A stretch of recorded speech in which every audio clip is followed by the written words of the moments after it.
Alô, alô, alô.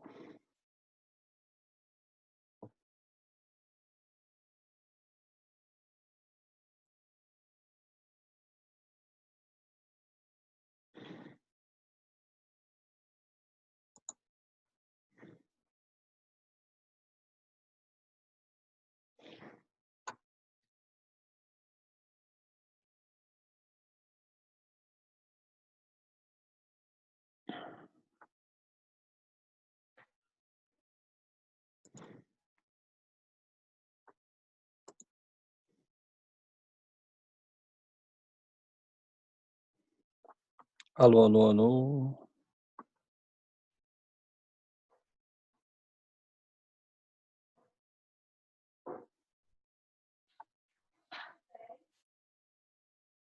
Sério?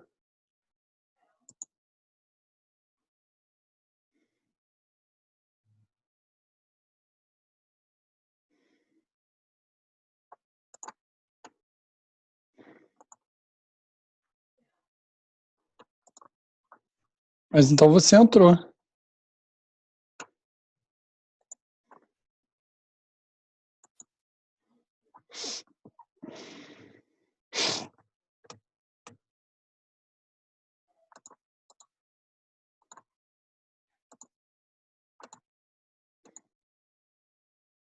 Oi? Tá escuro? Peraí. É o que farei. Ah, você me vê, mas eu não te ouço?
Vamos lá, tem gente aí que já entrando.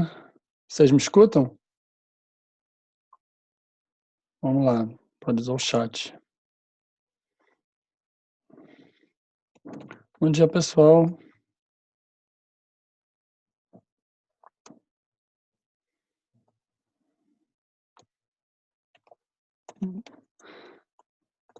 Beleza, vamos aguardar aí mais uns 3 minutinhos e a gente começa.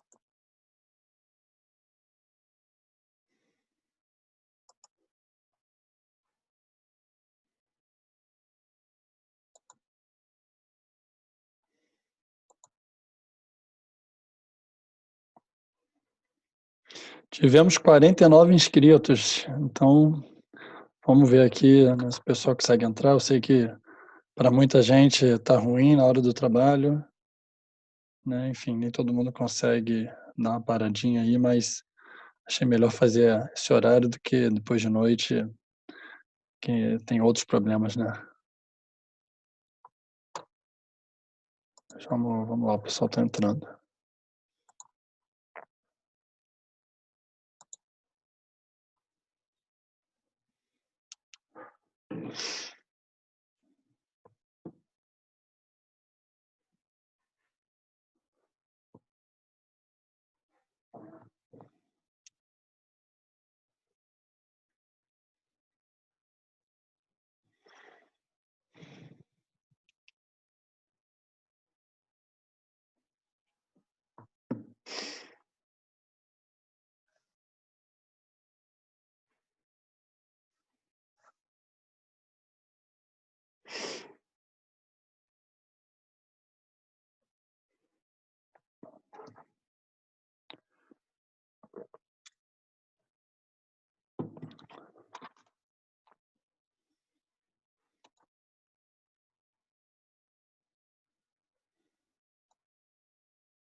Bom, vamos lá, vamos começando devagar aqui, mais gente vai entrando daqui a pouquinho.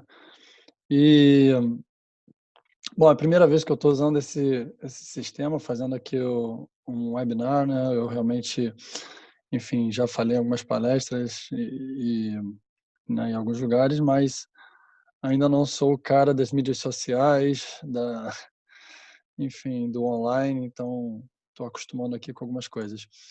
E eu queria começar fazendo uma pergunta para conhecer um pouco melhor aí a audiência, né? Sei que ainda, né, tem pouca gente, mas aí vamos tentando entender aqui um pouco o nível de conhecimento de vocês sobre esses dois assuntos principais aqui desse webinar. As respostas são anônimas, né? Eu não consigo ver quem está respondendo o quê, então vamos votando aí à medida que vocês, né, veem aí essa pesquisa.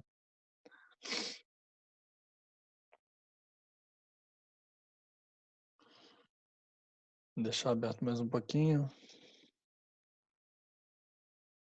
Temos aí 5 já votaram. Faltariam somente um. Tá.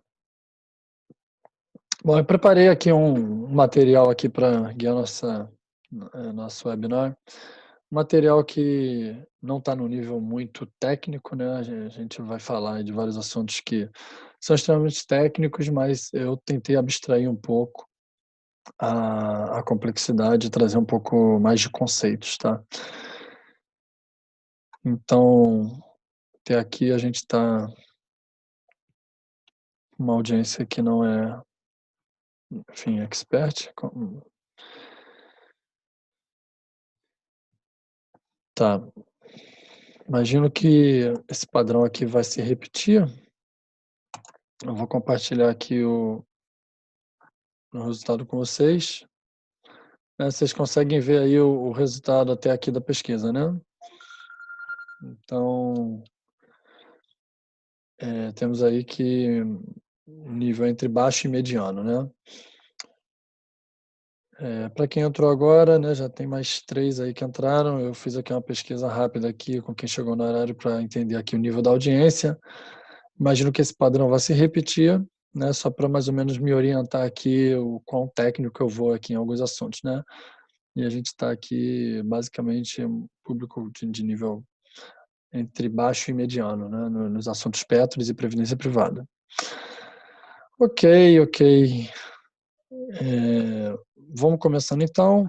Eu vou começar aqui com uma introdução, uma apresentação, então, à medida que as pessoas forem entrando, talvez chegue aí no momento mais importante. Obrigado aí pela presença de todos, né, é uma satisfação poder dividir um pouquinho, né, do meu conhecimento aqui com vocês, né. Meu nome é Marcelo, como vocês sabem, né, eu sou engenheiro, né, eletrônico com mestrado em engenharia de produção e sou corretor de seguros também, trabalhando com seguros há mais de 10 anos, né, pela empresa, né, que é do meu pai há cerca de 35 anos, né. Então, eu vim numa carreira dupla durante muito tempo e há mais ou menos um ano eu decidi focar 100%, né, na área aqui de planejamento financeiro e seguros, né, abandonei aí um emprego que eu tinha, enfim, multinacional, para realmente, me lançar totalmente aqui à empresa e à consultoria, né, que é um assunto que eu realmente sou apaixonado, gosto muito da parte de finanças, gosto muito da parte de planejamento, da parte familiar, da parte individual, e é isso que eu venho fazendo aí no último ano, tá. Esse ano eu tirei uma certificação chamada Certified Financial Planner, né, que ela a marca, né, e toda o formato é definido por uma entidade americana chamada, em português, Conselho de Normas em Planejamento Financeiro, e aqui no Brasil ela é representada pela Planejar. Aqui tem um modelo aqui conceitual aqui, né, de, enfim, define várias práticas, e o que é importante aqui vocês entenderem é que a certificação e a metodologia, na verdade, ela é dividida em 6 domínios, né, e eu tive que, enfim, estudar e ser aprovado em todos esses domínios, que são gestão financeira, planejamento de aposentadoria, planejamento sucessório, gestão de ativos, planejamento fiscal, parte de impostos, e gestão de risco, seguros. Sendo que, assim como os médicos têm também aí, né, a sua formação geral e depois se especializam em alguma coisa, eu também tenho minha especialidade, que é exatamente a parte de gestão de risco e planejamento de aposentadoria. Pelo DNA da empresa, enfim, por ser, enfim, empresa de seguros e minha exposição a esses assuntos, né, datam aí de um longo tempo já, né, que essa é a empresa que está por trás de mim, a Garantia Planejamento Financeiro e Seguros. Algumas pessoas até da Petrobras conhecem, né, pela parte de automóvel, né, a gente tem um convênio com a Petrobras e suas subsidiárias há, enfim, há mais de, acho que uns 30 anos, 25 anos mais ou menos, né, então ela começou muito com essa parte de seguros de bens, né, patrimoniais, e hoje a gente vem expandindo também para a área de consultoria financeira. Tá bom? Então, vamos lá, já temos aí 15 participantes. Vamos entrar aqui então no assunto. Bom, o momento não precisa nem falar, né, que é um dos mais difíceis, né. A decisão talvez mais difícil, né, ou para alguns nem tanto, mas foi escolher entre sair ou ficar, né.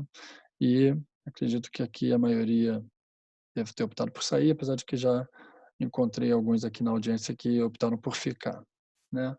Independente disso, né, o workshop ele está mais pautado para quem vai sair, né, e aí os outros, enfim, vão ter acesso a esse conhecimento e vão aplicar, enfim, em menor medida, mas em algum momento vai ser útil. E quanto a Petros, né, a gente nesse momento tem aí essas questões, né, o que é possível fazer com a parte, da empresa, com a parte que vocês contribuíram, né, em que momento a gente pode portabilizar, né? Para quem quer resgatar, né? É sabido que resgatar na Petros vai perder a parte da empresa, mas existe um caminho aí que é a Anaparprev, né? Que poderia se pensar em portabilizar e depois de 3 anos resgatar. Temos a opção de ficar como remido ou ficar como autopatrocinado. Então são todas questões, né, que a gente tem que refletir, né, e a reflexão ela vai muito da situação de cada um, das crenças e dos objetivos de cada um. Então, ao longo desse webinar, a gente vai poder falar um pouquinho mais disso.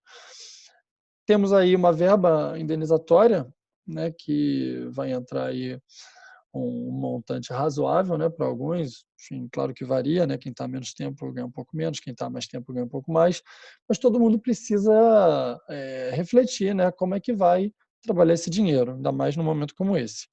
Então, temos questões de onde aplicar, como utilizar, qual a rentabilidade que vamos buscar, ainda mais no contexto hoje em dia, né, que a taxa Selic só cai, né, o que para a economia real, né, para o desenvolvimento do país é uma coisa muito boa, né, mas para aqueles que estavam acostumados a deixar o dinheiro parado lá num renda fixa, num DI qualquer e vinham bons rendimentos, hoje em dia não veem mais esses rendimentos com uma taxa na faixa de 5%, né, ao ano, podendo cair. Garantia fundamental, né, falando de longo prazo, não dá para arriscar o dinheiro, muito menos do ponto de vista da saúde da entidade financeira, enfim, são questões importantes. E a liquidez, né, que é o quão rápido você transforma tua aplicação, o teu investimento em dinheiro para ser utilizado. E aí eu coloquei um último ponto aqui importante de decisão que influencia todos os outros, que é os seus planos, né. Então, quando eu sento para conversar com uma pessoa, é fundamental eu entender, né, quais são os planos dela, né. Então, tem gente que vai sair e vai tirar um período sabático, né, alguns de alguns meses, outros até de mais de ano, né, quem sabe até mais, né. Então, precisa se planejar para isso, né, não vai ter entrada, né, vai ter que trabalhar o que já tem, né. Outros vão procurar emprego, mas vão procurar agora, daqui a pouco, com que empenho, enfim, em que cidade, em que estado, né, para que área, né. Então, são questões importantes. Tem gente que pensa em empreender, mas aí tem que tomar um cuidado, né, qual é o investimento inicial desse empreendimento, né, se for alto, for baixo, tudo isso impacta no quanto como você vai trabalhar o dinheiro que você vai receber. E tem que estimar, né, ainda que ninguém tenha certeza absoluta dessas questões, a gente tem que ter um norte. Então, qual é o tempo estimado que eu vou viver da reserva, né? Então eu vou estimar que eu vou conseguir um emprego, por exemplo, se eu for me lançar aí ao mercado, vou conseguir um emprego em 6 meses, em 1 ano, vamos planejar para o pior caso, 2 anos, então são questões importantes, tá. Então eu vou avançar aqui, a gente vai conseguir falar um pouquinho mais disso. Agora, antes de cair nessas questões, eu queria só trazer aqui um conhecimento para vocês entenderem, né, onde é que Petros e onde é que as seguradoras privadas elas se encontram no nosso sistema financeiro, né, para vocês entenderem um pouco sobre isso e até a minha especialidade, né. Tanto a previdência fechada, né, como a aberta estão embaixo do Ministério da Economia. E aí a gente tem aí os órgãos normativos, né, que definem toda a política, a legislação, né, no caso da previdência fechada, o CNPC e no caso da previdência aberta, né, é o Conselho Nacional de Seguros Privados. Embaixo dos órgãos que definem as regras, a gente tem as autarquias que vão fiscalizar, vão regular, vão, enfim, emitir algumas circulares para orientar, enfim, as entidades, né, e vão, sobretudo, garantir que o que foi definido vai ser cumprido, né. Então a gente tem a Previc para os fundos de previdência fechado e a SUSEP para os abertos.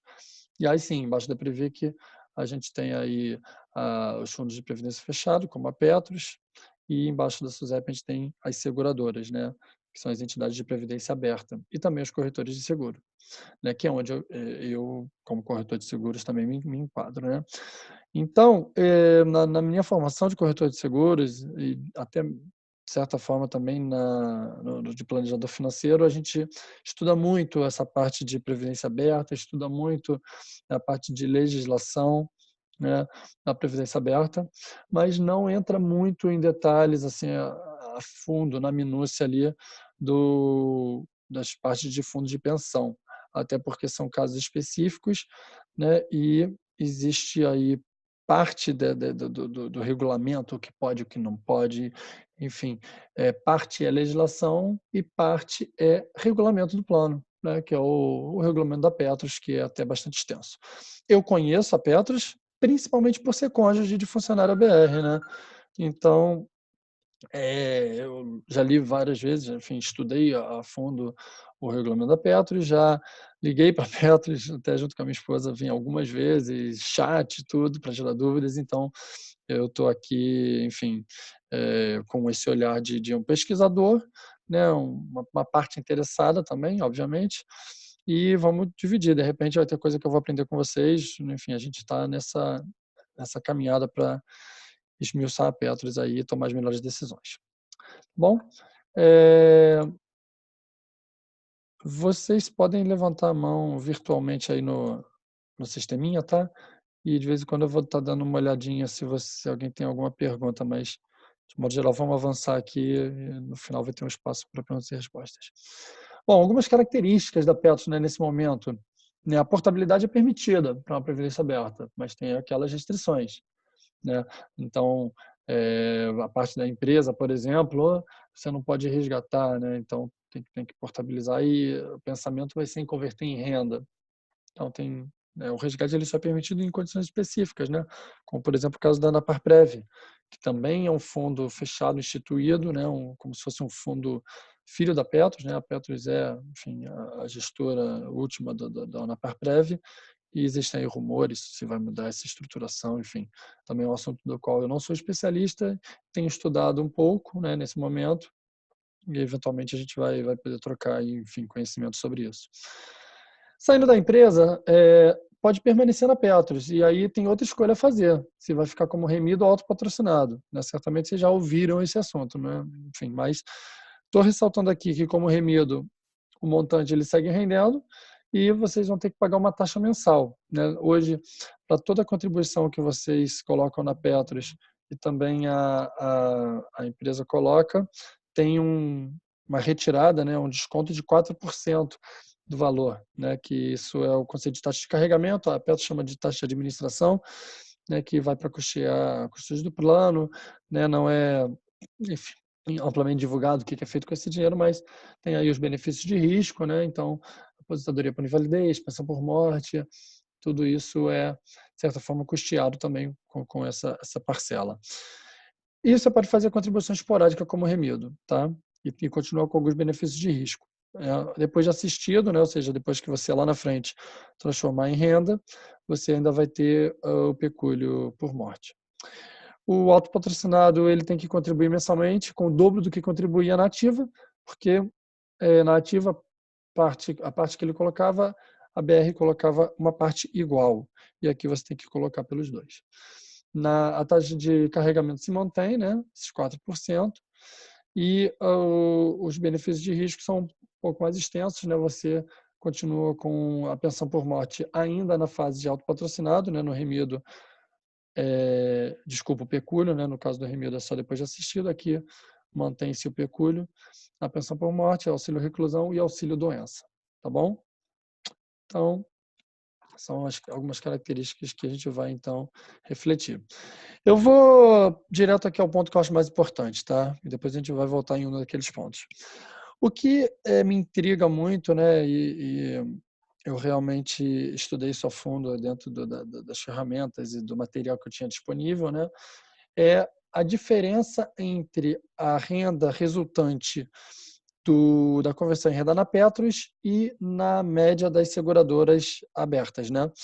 Então, eu trago aqui 3 simulações, todas feitas com o simulador da Petros e com simuladores das seguradoras, onde a situação não é idêntica a um remido, nem, enfim, porque aqui imaginando que a pessoa vai continuar contribuindo, e nem idêntica a um autopatrocinado, porque, por exemplo, o fator último salário não existe no caso do autopatrocinado, né, fica congelado.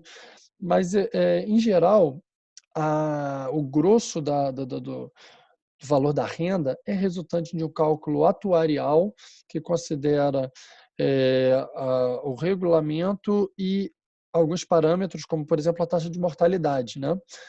E o cálculo atuarial da Petros, ele utiliza uma tábua atuarial mais antiga, né, a T2000, né, onde a expectativa de vida da população é um pouco menor. As seguradoras abertas utilizam uma tábua chamada BR-EMS, né, isso é um fator que faz com que a renda da Petros seja maior, mas ela é muito maior, de modo que eu entendo, né, e até na verdade está escrito aqui né, eu estou aqui com um guiazinho aqui da Petros, né, que aqui nas informações adicionais, né, na página 25, já vem logo no primeiro ponto, né, quais as principais vantagens para adesão ao plano Petros 2, tem aqui o primeiro ponto é renda adicional na aposentadoria, que busca assegurar a manutenção do padrão de vida. O cálculo atuarial é caixa preta, mas pela análise, digamos, uma engenharia reversa, me dá a entender que ela é mais benevolente, né? Ela, de fato, faz com que a pessoa não perca tanto o padrão de vida. Ele tem, de certa forma, um fator de conversão em renda muito maior, tá bom? Isso no Petrus 2, tá? No Petrus 1 era ainda maior, essas simulações são todas de Petrus 2, é importante dizer, tá? E no Petrus 1 a renda é muito maior, obviamente o pessoal que está acompanhando, está pagando, está recebendo o Petrus 1 tem o equacionamento, né, que come uma grande parte, né? E no Petrus 3, quando for aprovado, né, enfim, está em discussão, mas já se sabe algumas coisas, o fator de conversão em renda vai ser menor. Mas eu já tive acesso a uma simulação, né, que eu uso como referência, e o fator de conversão em renda ainda é um pouco maior do que nas seguradoras, tá bom? Então, nem o Petrus 3 sequer é exatamente ruim quando você fala em conversão em renda. Tá? Então, nessa simulação, uma aposentadoria aos 55 anos de idade daria uma renda de quase o dobro na Petrus, né? Na 60, uma renda nas seguradoras abertas aí menos que o dobro, enfim, 43% menor na seguradora aberta e 65, né? Essa diferença diminui um pouco, mas ainda é muito grande.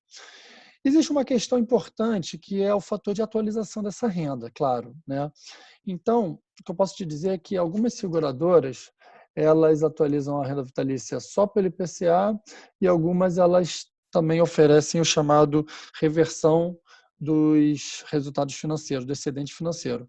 Ou seja, supondo que ela vai perseguir, aí, por exemplo, o CDI como benchmark, o que ela conseguir de rentabilidade a mais do que o CDI, ela pode reverter, no caso, por exemplo, da Sul América, né, que é uma seguradora que eu conheço a fundo, ela reverte até 75%, né, dos excedentes financeiros para aumentar um pouco a renda das pessoas que estão assistidas. Mas isso ainda é caixa preta e ninguém consegue me dar uma simulação do que isso significaria na prática, em termos numéricos. E eu acho totalmente improvável que, mesmo com isso, alcance a renda que a Petrus oferece, né? No que se refere a Petrus 3, já que eu mencionei, eu vou até interromper aqui a questão. Eu tenho aqui uma simulação aqui de um cliente que estava me consultou, né, para discutir essas questões aqui. Ele tem 63 anos, ele é PPSP não repactuado e ele está ponderando aqui se espera um pouquinho para talvez migrar para o Petrus 3 ou não. E o fundamental aqui é essa última tabela, não sei se vocês estão vendo, mas eu vou só comentar que ele hoje sairia com uma aposentadoria de 21 mil, sendo que, tirando a contribuição normal e o equacionamento, isso resultaria num bruto aí da ordem de 13 mil, né, e depois do imposto de renda, quase 9. No Petrus 3, está resultando em 10.900, né? E bruto, bruto seria 13. E essa simulação numa seguradora aberta estava dando aí na ordem de 11. Então, ele tem 2,5 milhões acumulados e hoje, no Petrus 3, ele teria um salário bruto aí de 13.737. Então, são questões importantes, né, a considerar. Bom, vamos seguir. Eu vou voltar a compartilhar. Agora vamos para frente. Então, quais são os critérios que a gente deveria utilizar? Né, a confiança na entidade aberta né, é maior, talvez seja, né, tem menos chance de ter equacionamento, né? Com certeza numa Sul América, no Micatu, enfim, na Mafre, em outras seguradoras que trabalham com previdência, você não vai ter equacionamento, né? E você tem um pouco mais de controle na gestão financeira, né, que são as escolhas dos fundos de previdência. Agora, a renda, eu acho que é a parte mais importante, né? Um fator de que levaria pessoas a escolherem ficar seria a renda maior, né? Na conversão em renda. E a Petros possui coberturas de risco para assistidos, né, como, por exemplo, o pecúlio e a pensão por morte, e temos aí os últimos números, eles estão bons no Petros 2, né, as rentabilidades estão boas, o plano tem divulgado resultados satisfatórios em termos de saúde financeira, então, a princípio, com os dados que a gente tem hoje, não dá para dizer que o plano está quebrando, né? Obviamente, nem eu, nem ninguém tem bola de cristal para dizer se daqui a 10 anos, daqui a 15 anos, vai haver alguma fraude, alguma má gestão, uma nova lava-jato, uma nova influência, sei lá, política. Ninguém tem como adivinhar isso. Mas, com os dados que a gente tem hoje na mão, parece que o Petros 2, não só para essas questões, mas também pela sua estrutura, né, muito mais, digamos, preventiva a problemas atuariais comparados com o Petros 1, que era benefício definido, né, muito mais sujeito a esse tipo de problema. O Petros 2 não é benefício definido, então é um pouco mais, menos sujeito a esses problemas. Agora, para quem decidir ficar, aí tem que decidir se vai ficar remido ou autopatrocinado. Aí quais seriam os critérios que levariam as pessoas usariam para decidir isso? Bom, no remido tem a contribuição mensal. Então tem que ver. Né, desculpa, no autopatrocinado tem a contribuição mensal. Se isso pesar e vai ser grande a contribuição mensal, obviamente ninguém deveria se apertar, né? Enfim, contrair dívida, parcelar cartão de crédito, entrar em cheque especial, o que quer que seja, para honrar um compromisso com a Petros, né? Eu acho isso doideira. Então tem que caber no orçamento. E uma questão importante é a dedução fiscal, porque hoje vocês têm direito a deduzir até 12%, né, no imposto de renda da pessoa física de vocês, aquilo que vocês contribuem para a Petros, né, e também para um plano PGBL de mercado, né. Se vocês entrarem na contribuição autopatrocinada e não tiverem renda tributável, né, não faz muito sentido, né? Vocês não vão ter parcela a deduzir, né, no imposto de renda, e vão estar, na hora do benefício, pagando o imposto de renda em cima do montante total acumulado, né, e não somente em cima do lucro, e vocês não tiveram o benefício fiscal agora. Então, perde um pouco, por esse ponto de vista, o benefício, né? Não é, se você pegasse esse dinheiro e botasse, por exemplo, no VGBL, né, que você só tributa sobre o lucro, seria melhor, financeiramente falando. Agora, é fundamental você fazer as simulações, né? Então, se você fizer a simulação, e aí tem que pedir a Petros isso, né? Do mesmo jeito que a Petros deu essa simulação aqui que eu mostrei para uma pessoa que está em fase de sair, a Petros já falou para mim, né? Enfim, para algumas pessoas que na hora do vamos ver, na hora de passar para a próxima fase, eles dão simulações aí que não estão disponíveis no portal, por exemplo. E aí, se você achar que a renda, se você se autopatrocinar ela lá na frente, ela vai ser tão alta que vai superar esse delta, né? Vai superar esse a mais que você está colocando lá, e mesmo que você, né, não esteja deduzindo, abatendo do seu imposto de renda, pode valer a pena, né? Tem que ver esses números aí. E tem que ver se confia na Petros, né? Enfim, você está aumentando um pouco. Uma coisa é você deixar parado, ok, até aqui não tem o que fazer, tá ali. Mas daqui para frente eu vou diversificar o meu risco de longo prazo, vou botar em uma previdência aberta, né? Vou investir o dinheiro, fazer, enfim, o que seja. Aí você diversifica o risco, né? Se você aumenta a sua participação na Petros, né, você tem que confiar na Petros e você está concentrando ainda mais o teu longo prazo, tá? E aí, eu passo para a segunda parte desse webinar, que é mais pensando na verba indenizatória, né? Então, eu queria começar falando que quando a gente organiza nossos investimentos, organiza a nossa vida financeira, faz sentido pensar em 3 horizontes de tempo, né? Curto, médio e longo prazo. Né? Eles têm características diferentes e existem aplicações com características mais apropriadas para cada um desses horizontes de tempo. Então, curto prazo, a gente está falando de um pote das necessidades. Médio prazo, pote das realizações, e longo prazo, um pote da riqueza. E por que eles têm esse nome? Enfim, é um apelido, enfim, que algumas pessoas conhecem. E quais são essas principais características, né? O pote de curto prazo, ele tem o conceito de reserva de emergência. É um pote onde a liquidez é mais importante, né, do que a rentabilidade. Obviamente, a gente tenta atrelar os dois. Se eu consigo liquidez com rentabilidade, né, razoável, ótimo, né? Então, tem gente que gosta da poupança, né? Se for pouca coisa, nem condeno, mas quem consegue um fundo de DI, por exemplo, um fundo de renda fixa de baixo risco em outro lugar, também tá ok. Temos aí um dimensionamento que, na média, não existe regra de ouro, tá? Mas, na média, 6 vezes a despesa fixa mensal. Agora, para quem vai ficar, obviamente, sem trabalhar, é bom que isso seja um pouquinho maior, né? E aí também tem que ver como é que a gente poderia intercalar o curto com o médio prazo. A Fernanda Macieira está fazendo uma pergunta aqui, eu vou habilitar aqui a voz. Fernanda, você levantou a mão, quer falar? Está no mudo. Quer fazer sua pergunta aqui? Se não, pode botar no chat e eu respondo. Fernando, desculpa, Fernando. Você levantou a mão, tá no mudo. Bom, pode usar o chat, tá? O chat eu não vou estar olhando toda hora, tá? Mas, ele colocou aqui, você vai comentar sobre a possibilidade de migração para a Unapar Prévia?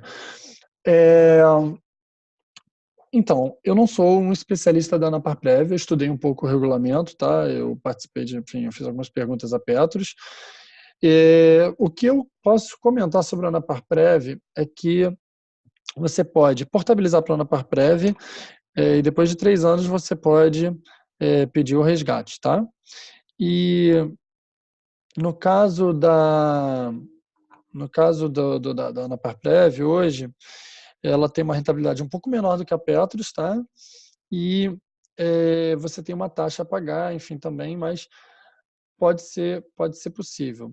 No caso, se vale a pena esse resgate, eu acho que eu vou te responder daqui a pouquinho, né? Que seria uma maneira de utilizar a previdência privada para obter uma renda semelhante ao que a Petros te oferece. Eu vou falar isso daqui a pouquinho, aí talvez você possa juntar com essa pergunta e aí vai ver se acha que é um caminho para você. Tem gente que vai gostar do caminho, tem gente que não vai se sentir confortável. Vamos ver daqui a pouco.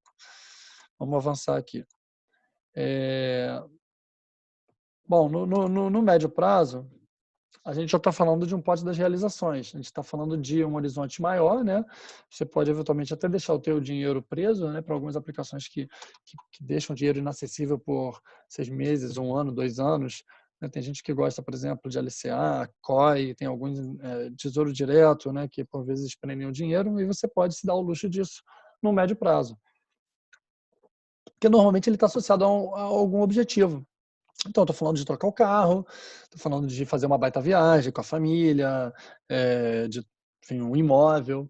Né? Aqui a gente consegue algumas coisas mais rentáveis, né? Então você pode trabalhar com LCA, LCI, CRA, né? Tem gente que gosta de ações, né? Um pouco de fundos imobiliários, debêntures, aqui a gama de ativos já aumenta um pouquinho, onde você consegue trazer aqui uma rentabilidade um pouco maior. Obviamente, não tem almoço grátis, né? Tem que sempre tomar muito cuidado com o risco, né? Normalmente, a rentabilidade maior ela está associada a um risco maior.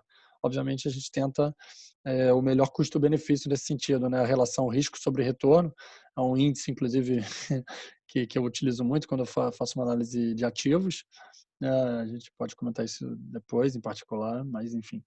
E correr algum risco é aceitável, né? Se a coisa oscilar, você tem tempo para recuperar. Agora, no longo prazo, ao pote da riqueza, né? Aqui a gente consegue associar rentabilidade, vantagens fiscais, garantia, e aqui é onde a gente precisa de um bolo grande, né? Porque imagina, vocês são jovens, né? Tem aí uns têm 30, outros têm 40, 50, né? 60 que seja, mas todo mundo aqui vai viver até os 90 ou 100 anos, né? Então, vamos planejar para o pior caso. O pior caso é viver muito, né? Viver muito é um risco tão grande quanto viver pouco, né? Riscos diferentes, mas a gente tem que mitigar os riscos de todos os lados. Enfim, essa é a minha especialidade. Se você der uma sorte de viver até os 100 anos, que seja com saúde, com equilíbrio emocional e com dinheiro, né? Bem financeiramente. Sem depender de filho, sem depender de governo, isso é complicado, né? A gente precisa ter na nossa terceira idade na nossa mão.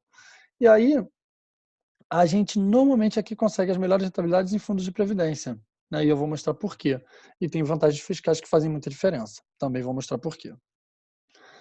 Então, vamos falar aqui de longo prazo, que é a minha especialidade. Eu diria que o curto e o médio prazo, eu não tenho... Eu entendo, enfim, de tudo, mas aqui, longo prazo, eu também tenho... Eu consigo trazer soluções também, né? Nos outros, eu trago mais conceito. Quem quer alguma indicação, eu também consigo indicar. Enfim, agente autônomo de investimento, eu consigo, enfim, falar até do próprio banco. Tem gente que pede para analisar a carteira de fundos do Banco do Brasil, do Bradesco, que eu faço com o maior prazer, mas você vai resolver isso em outro lugar. E longo prazo, eu, além de muito conhecimento, tenho acesso também a soluções e, enfim, consigo ir bem a fundo aqui nessas questões. Vamos falar das vantagens dos fundos de previdência como investimento, né? Então, no final das contas, tudo é dinheiro, né? Eu quero ter dinheiro no meu longo prazo, no meu futuro, né? Na minha terceira idade. Se esse dinheiro ele vai vir da Petros ou vai vir de um investimento, se eu vou pegar um VGBL e vou converter em renda, ou se eu vou trabalhar ele como resgate, né? No final das contas, eu quero ter segurança financeira, tá? Então, a gente vai misturar um pouco aqui, vocês vão perceber que eu falo de VGBL, né, falo de previdência privada, muito com a ótica de investimento, né, e nem tanto a ótica da renda passiva, né, que pode ser feito, mas não é a única maneira de usar o produto. O produto tem muitas maneiras de ser utilizado. Tá? Então, vamos passar aqui rapidinho os pontos. Primeira coisa é que ele é 100% garantido, isso eu acho fundamental, porque, por legislação, todos os recursos da Previdência Privada elas têm que estar num patrimônio segregado, né, numa conta segregada da entidade que administra. Então, quando eu faço lá um VGBL na Sul América, esse dinheiro não está rolado no balanço patrimonial da Sul América. Se a Sul América quebrar, o teu dinheiro está 100% preservado. Mesma coisa a Icatu, mesma coisa a Mafra Seguros, mesma coisa a Brasilprev, mesma coisa a Bradesco Seguros e Previdência. Né? Isso é por legislação, independente da instituição financeira. Então, se a entidade quebrar, uma outra vai ser chamada a administrar aqueles recursos, né, previdenciários, ou você vai poder resgatar tudo, tá bom? Isso aconteceu, por exemplo, quando o Banco Santos quebrou, que ele tinha, enfim, uma seguradora associada e algumas pessoas tinham previdência lá pela seguradora e conseguiram, né, ter acesso ao dinheiro, não perderam nada. Bom, falando de vantagens fiscais, não possui come cotas, né? Aquele imposto semestral, né, dos fundos tradicionais, né? Todo final de maio e novembro tributa 15% do lucro do período, né, da rentabilidade do período. Vou mostrar depois um slide sobre isso. Ele é livre de inventário, né? Então isso é uma vantagem pensando em planejamento sucessório, né? O dinheiro não fica preso e nem tampouco tem o custo, né, do imposto de herança, né, o ITCMD, e nem os custos advocatícios ou de cartório. A gente hoje tem fundos de alto padrão. Isso é uma característica que veio crescendo, né, à medida que mais gente entendeu a importância da previdência privada, buscou investir nesse tipo de investimento. Então, grandes gestores que não geriam carteiras previdenciárias hoje fazem essa gestão. Estou falando aqui de BNP Paribas, Credit Suisse, Adams Capital, Gauss Capital, JGP, tantos outros asset managers que a gente encontra por aí na XP, no BTG, no Modal, enfim, e hoje eles também fazem gestão de fundos de previdência. Tá? Além de que a própria asset da Icatu, a Icatu Vanguarda, e a própria asset da Sul América, né, a Sul América Investimentos também são muito competentes, né, e têm trazido também fundos de alto padrão. Né? Possibilidades de ganhos fiscais, né? Aí a gente vai falar daqui a pouquinho de tabela regressiva e progressiva, e temos aí uma versatilidade na hora do benefício, ou seja, pode converter em renda ou pode trabalhar como resgate, né? Você vai escolher isso, e a escolha não precisa ser agora, pode ser lá na frente, você pode mudar essa escolha também lá na frente, né? E você pode mudar de fundo sem imposto de renda. O que eu quero dizer? Então, de repente, hoje você pode achar que com a taxa de juros muito baixa não vale a pena você ficar num produto 100% atrelado à Selic, né? Aqueles produtos, né, mais conhecidos como DI. De repente, vale a pena você colocar em um que vai estar pautado mais em título pré-fixado ou em ações. Mas dependendo daqui a 5, 6 anos, 10 anos, esse cenário pode mudar. Né? A taxa de juros pode voltar a subir, ou a bolsa pode dar uma outra zebra semelhante à que deu em 2008, 2009. E aí você vai ter que se reposicionar. E nos fundos tradicionais, ou nos ativos tradicionais, você precisa resgatar e aplicar de novo. Quando você resgata, você paga imposto de renda. E aí você come um pedaço do teu investimento que você não queria, porque você não vai usar o dinheiro. Você só quer se reposicionar. E isso, no longo prazo, faz muita diferença. Então, eu vou mostrar um exemplo numérico daqui a pouco sobre isso.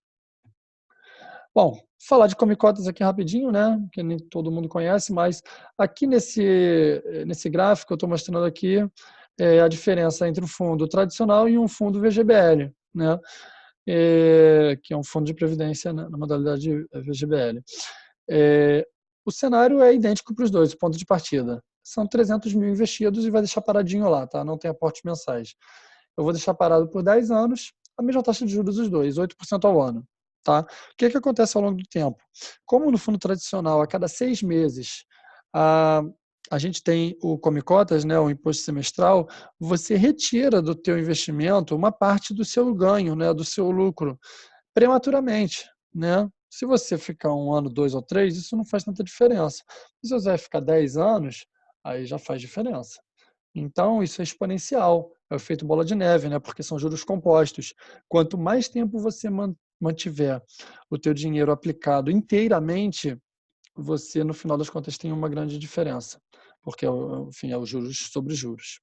Tá bom? Então, obviamente, no final do VGBL, ele vai tributar sobre todo o lucro do período, mas ainda assim, né, nesse exemplo aqui na tabela regressiva, você paga também 10%, e tem aí uma diferença aí da ordem de 34.707. Né?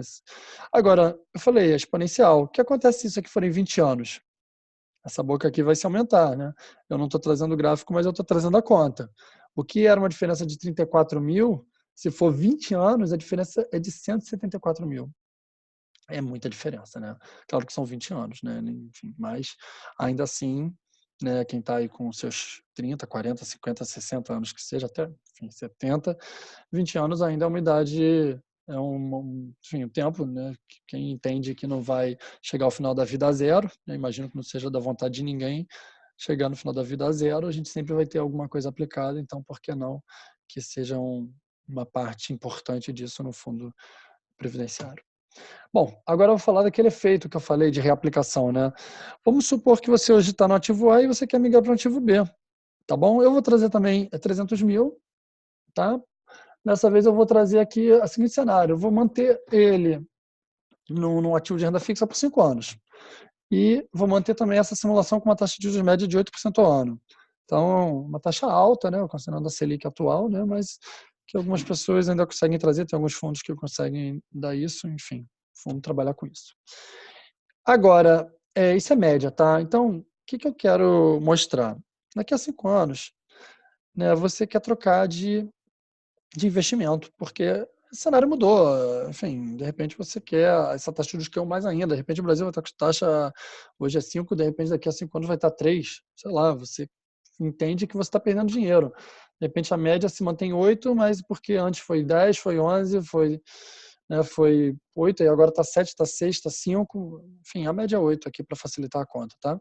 Você resgatou e mudou de fundo. Mudou de fundo, ou mudou de ativo, ou um CDB venceu, um Tesouro Direto venceu, são títulos que vencem, né? Então eles têm resgate automático, né? Então também é um caso muito, muito típico, né? Todo mundo que tem esse tipo de títulos com vencimento, e a grande maioria de renda fixa tem vencimento, você vai ter essa característica, né, do resgate automático e a necessidade de reaplicá-lo.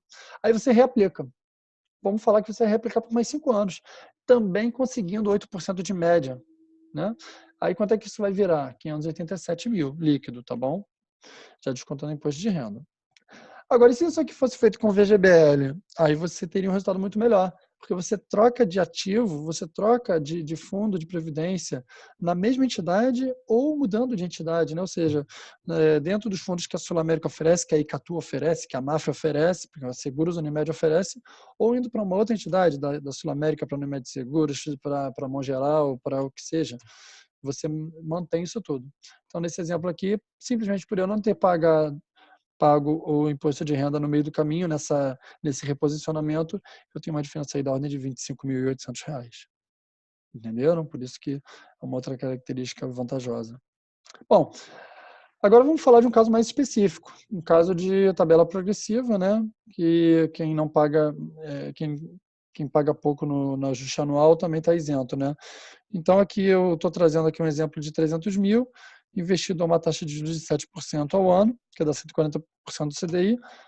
Na hora do resgate, depois de um ano, tenho 21 mil de lucro, né? 7% de 300 mil. 21 mil é menor que 22.847, que é o teto para a faixa de isento do imposto de renda.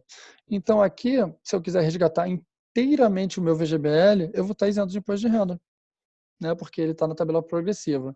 Então, isso aqui é um caso específico, por exemplo, para quem vai tirar um ano sabático e vai ficar sem ter renda, para quem vai empreender, vai abrir um CNPJ e vai tributar tudo na empresa, né, no CNPJ. Aí, quando vai para a pessoa física, isso entra como isento e não tributável. Também tem essa vantagem fiscal. Então, aqui é o VGBL atuando naquele horizonte do meio, aquele horizonte de médio prazo, o pote das realizações. Pode ser utilizado também. Para esse caso específico, funciona muito bem. Bom, agora falando um pouco de um conceito que eu acho muito importante, que é a independência, né? A gente tem hoje aí fundos de previdência em diversas entidades. E os melhores rentabilidades não estão nos grandes bancos, estão nas seguradoras independentes. Então, isso aqui é uma reportagem do Valor Invest desse ano, que estava falando que os 10 maiores fundos de previdência do Brasil rendem abaixo do CDI, né? E isso no longo prazo faz uma grande diferença. Os bancos, eles não conseguem acompanhar a carteira de cada pessoa com afinco, e às vezes até eles nem fazem de propósito, né? Se, por exemplo, a pessoa está pagando uma taxa de administração mais alta, para ele tá bacana, né, para o gerente do banco, porque ele está ganhando mais, por que ele vai recomendar um outro que tem, de repente, rentabilidade maior com uma taxa de administração menor, com o mesmo grau de risco, né, para não, enfim, não comparar a banana com maçã. E aí a gente tem aí, então, essas características que não são muito legais, né? Depois, quem quiser pode ler essa reportagem. E aqui eu não defendo nenhuma bandeira, minha bandeira é o cliente, tá? Então, eu acho que a gente ganha portfólio, ganha independência, não tem nenhuma pressão de meta, nenhum tipo de objetivo, né? Realmente a gente consegue fazer o que de fato é melhor para o cliente. Tá bom? Então, eu encerro aqui, vou abrir para as perguntas, né? E, enfim, espero que tenha sido útil até aqui. Não entrei mais no detalhe assim tão técnico, mas ainda assim, acho que já teve bastante detalhe. Vocês podem usar o chat ou levantar a mão, eu abro o microfone aqui para quem quiser também.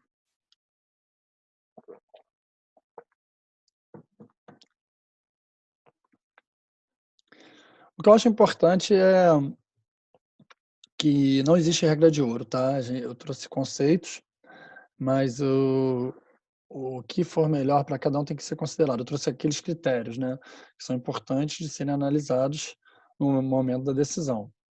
Mas cada pessoa dá um peso diferente a esses critérios, né? Então, assim, em primeiro lugar, informação confiável de qualidade, né? De quem entende do assunto, entende, né, de Petros, até por ter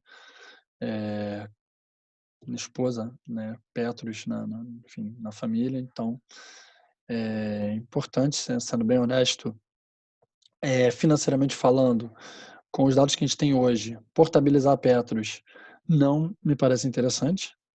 Agora, emocionalmente falando, né, por questões assim de confiança futura, ou por acreditar que esses números vão se inverter por algum motivo, aí é uma outra história, né, enfim, são crenças, né, mas com os dados que eu tenho hoje, sabendo que a Petros ela não tem, enfim, tem que ser convertido em renda, então, exceto pela Anaparprev. E aqui eu posso voltar na pergunta do Fernando Macieira. Fernando, terminando de responder, o resgate ele pode valer a pena se você trabalhar da seguinte maneira.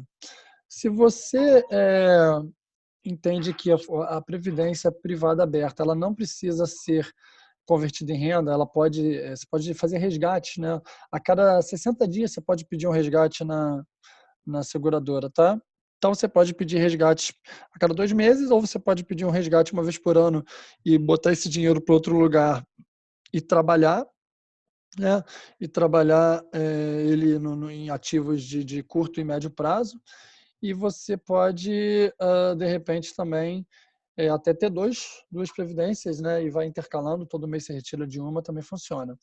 E se você pensar direitinho, Aí, voltando aqui para o montante acumulado, eu acho fundamental a gente focar no montante acumulado. Quanto mais você conseguir acumular dinheiro durante a fase de contribuição, a fase de que você está conseguindo juntar dinheiro, isso é fundamental.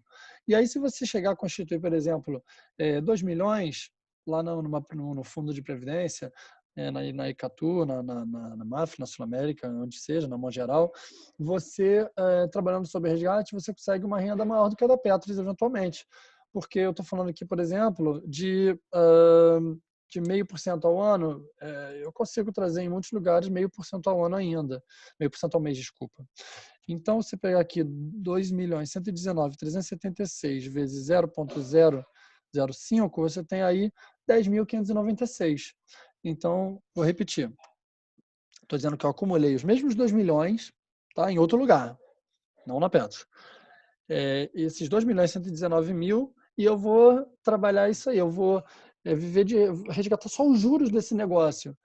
Poxa, se eu conseguir 0,5% ao mês, só de juros eu tiro todo mês 10.600 e ainda mantenho o principal. Isso é muito legal. Porque quando você converte em renda, seja na Petro, seja em outra, aquele dinheiro ele não é mais seu, né? Você está entregando esse bolo de dinheiro em troca de um compromisso de uma renda. Agora, quando você mantém a posse desse bolo de dinheiro e faz resgates periódicos, você pode tirar só os juros e ainda mantém o principal.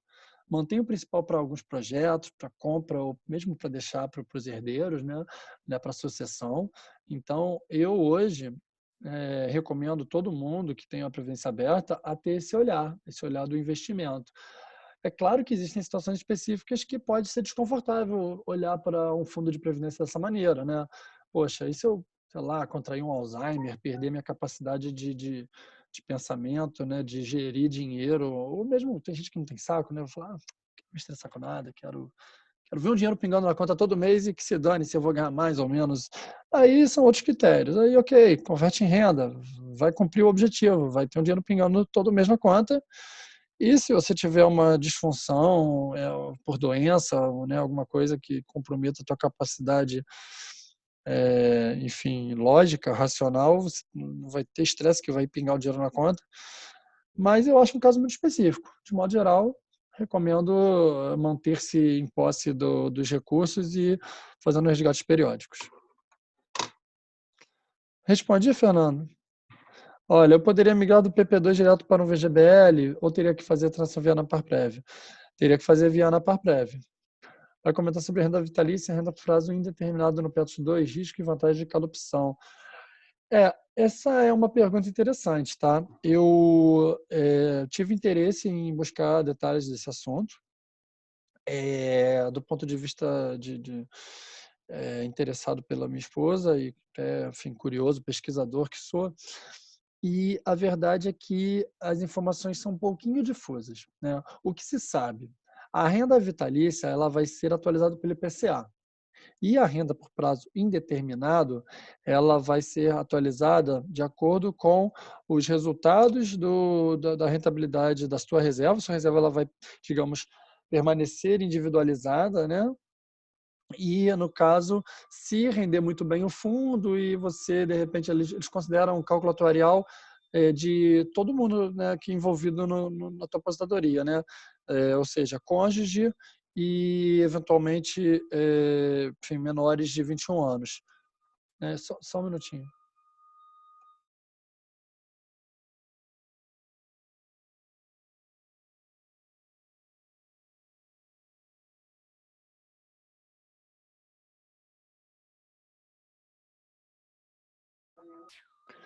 Oi, então, isso é sabido. Agora, se isso vai ser mais vantajoso ou não a longo prazo, isso é um pouco chute, né? Sinceramente. O fato eu perguntei para Petros, se o cálculo atuarial e a rentabilidade não for boa, corre o risco, inclusive, desse dinheiro acabar? Corre o risco, sim. Então, assim, você está no prazo indeterminado, com as informações que a gente tem, eu sinceramente eu acho um pouco arriscado, é um chute, né?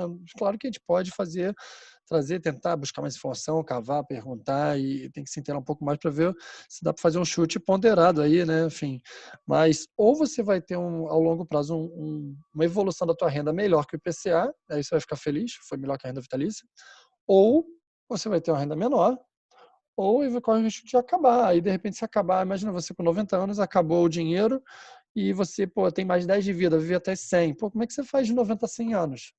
Complicou, né? Então tem que entender. Então, eu acho que o prazo indeterminado, ele tem um potencial de te dar uma renda maior, mas com esse risco. É o que eu tenho de informação nesse momento. Mas você pode pedir a simulação para a Petros, tá? Dependendo na hora da saída, a Petros ela fornece algumas simulações, né? Então, do mesmo jeito que eu tenho essa simulação aqui de um PPSP-NR, inclusive com a simulação do que seria, no caso desse senhor aqui, a migração para o PP3, né? E eles deram uma simulação porque enfim, ainda que o Petros 3 não está nem aprovado, mas eles já deram uma simulação porque ele está muito próximo de sair, ele precisava dessa informação.